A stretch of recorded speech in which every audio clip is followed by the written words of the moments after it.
Pour ceux qui me connaissent déjà, ça fait des années que je recrute et clairement, les questions que je posais il y a 10 ans aux développeurs et aux développeuses ne sont pas du tout, mais alors pas du tout les mêmes que celles que je pose aujourd'hui. Et j'ai envie de dire qu'il y a trois grandes catégories de questions ou trois questions vraiment qui ressortent.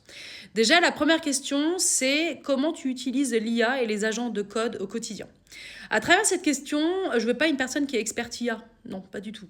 Mais j'aime bien savoir déjà d'une part si la personne elle est ouverte d'esprit, si à un moment donné elle a ouvert ses chakras, si elle ne voit pas l'IA comme une menace.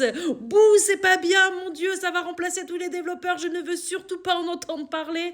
Et puis d'autres personnes qui vont vraiment voir l'IA comme un moyen de travailler efficacement, de travailler avec intelligence, en mettant de l'automatisation, en mettant en place peut-être des briques de formation, en mettant, je sais pas, un outil d'assistant au code pour faire de la revue de code ou que sais-je encore. Mais vraiment, ça va tout de suite me donner l'impression d'une personne qui vit dans son temps et qui du coup s'intéresse à l'IA pour vraiment un usage pertinent, efficace voilà, pour soi-même et pour les autres. Donc pour moi, ça c'est une question que je ne posais pas évidemment il y a des années, mais qui me permet de sentir à quel point la personne, elle est curieuse, elle est ouverte d'esprit et aussi à quel point elle peut être meilleure dans son job grâce à l'IA. La deuxième question, ça concerne la sécurité. La sécurité dans le code. Par le passé, la sécurité, c'était vraiment une question dédiée à des experts en sécurité. C'était vraiment le sujet de niche pour quelques personnes qui s'intéressent au truc. Moi, j'aime bien savoir, en fait, à travers cette question, quel est l'impact du développeur ou de la développeuse de son code sur le reste de la chaîne du développement produit.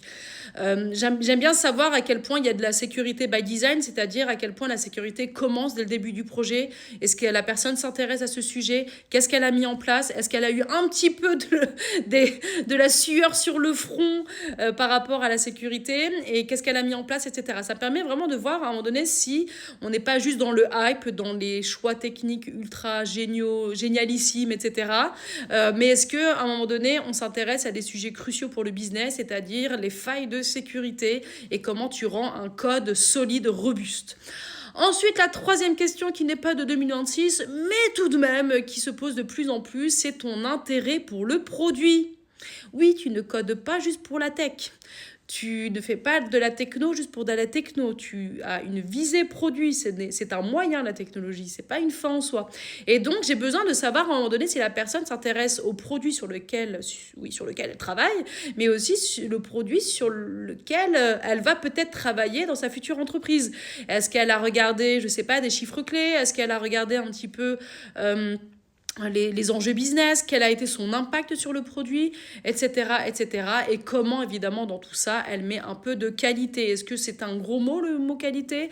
Est-ce que c'est juste un mot pour faire joli, qui ressemble à de l'art? Ok, très bien, c'est un tableau figé, mais moi, ça m'intéresse pas, le tableau figé.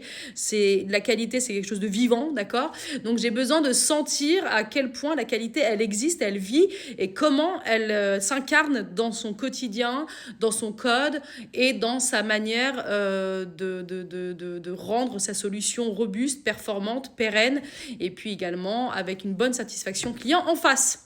Voilà, c'est à peu près ça mes questions. Vraiment, l'IA, la sécurité, le produit, avec une petite touche qualité dans tout ça.